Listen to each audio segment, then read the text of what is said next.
Understanding local rental rates is critical for both landlords, agents, and property managers to price their rentals at the correct rate. Gathering information on all rental listings on the market is challenging, but it doesn't have to be. In this video, I will show you how to get all rental listings for a Zillow search. This will help you to automate and scale your business. My name is Ariel Herrera, your fellow data scientist with the AnalyticsAriel channel, where we bridge the gap between real estate and technology. I love bringing easy-to-use data-driven solutions that you can apply to your business.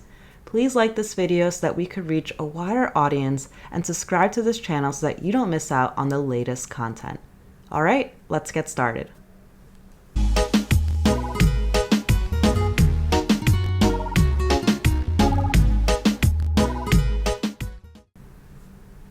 As a landlord, one of the toughest things that I've had to decide is what to rent a property for.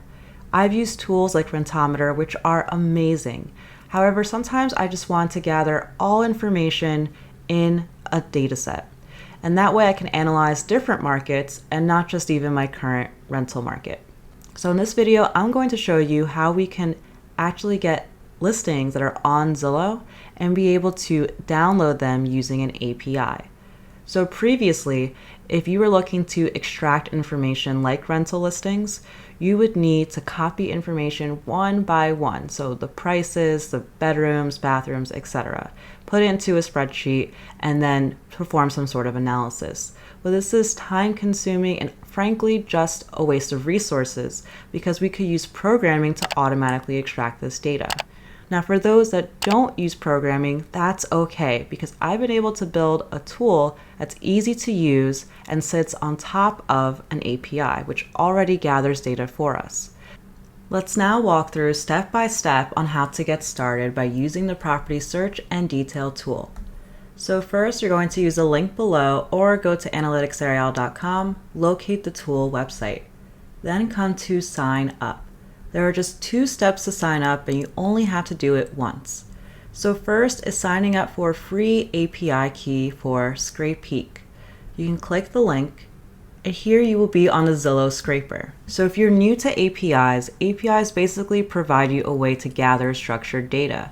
So instead of us having to go to Zillow and looking for property details and copying everything one by one into a spreadsheet, this can be automatically done with a programming language like Python and structured so that others could use this data and query it in a similar fashion.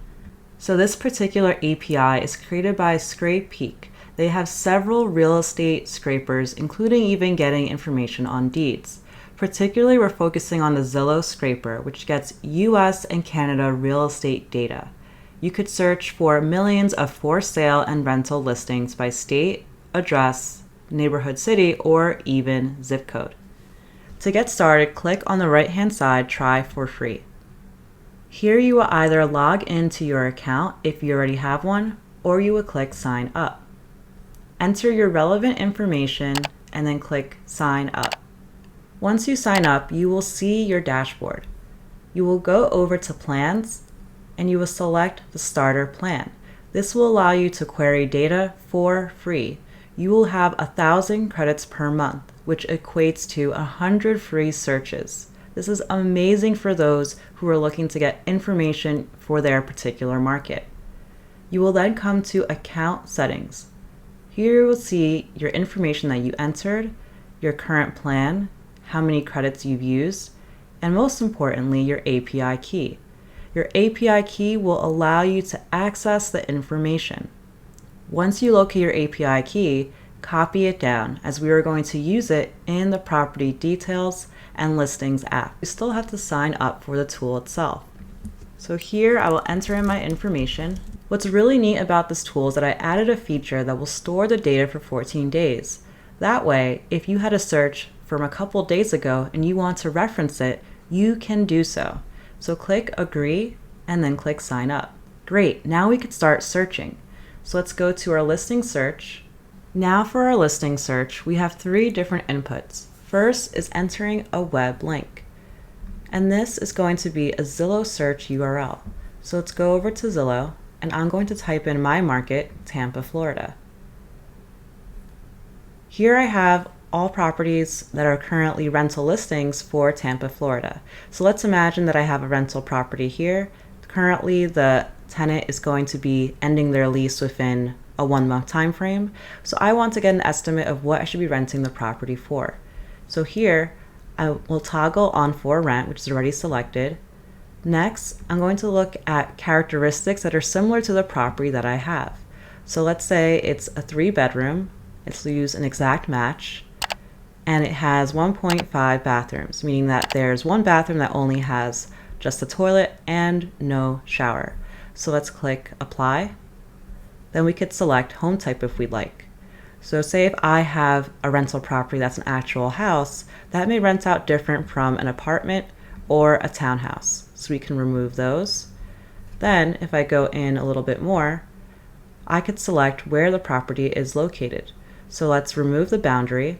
Tampa's pretty large, but it's going to be really different on rental rates based on the area.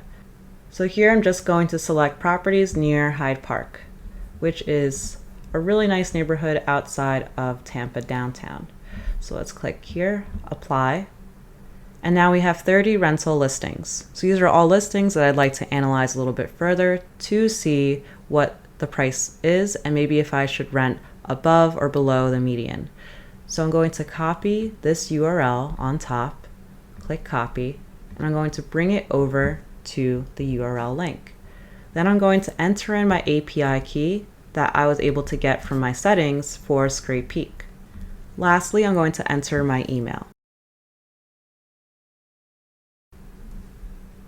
And then click run. What's happening now is the data is being retrieved for this particular API using your API key. We have successfully retrieved the data and we have a unique search string. There were 30 properties that matched our search. So now we can come over to analytics to look at those properties. Here let's enter in our email once more. Then we have two options, listings and property detail. In this case, we got a URL just for listings and not for one particular property, so we will keep listings. Then click go. Now we will see all of our recent searches within the last 14 days. Towards the bottom is the most recent search, so I'm going to click that here. There are a total of 30 properties, and I could see the average sale price. In this case, this is going to be the rent price that it's listed at. The median is $2,800, almost $2,900. There are some outliers of rental rates, which I probably want to remove later. I could always go back into my search and just make sure that I have rental rates that are in line with what would be expected. So maybe I would cap it at $4,000, for example.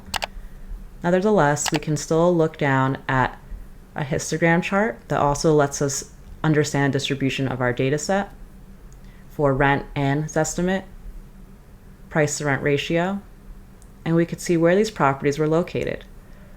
Lastly, we can download this data. We could review all columns here, including the price that the rental rate is, as well as more information about the properties themselves.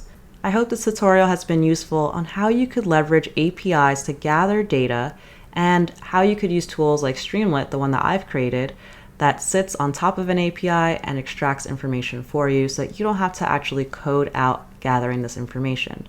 But what if you did want to gather this information for maybe 20 different markets? It's going to be difficult using a static tool like this to enter in listings and download it each and every time. This is where programming in Python is ideal. And I'm going to show you in the next series of videos how to actually get rental listings with Python. Thanks.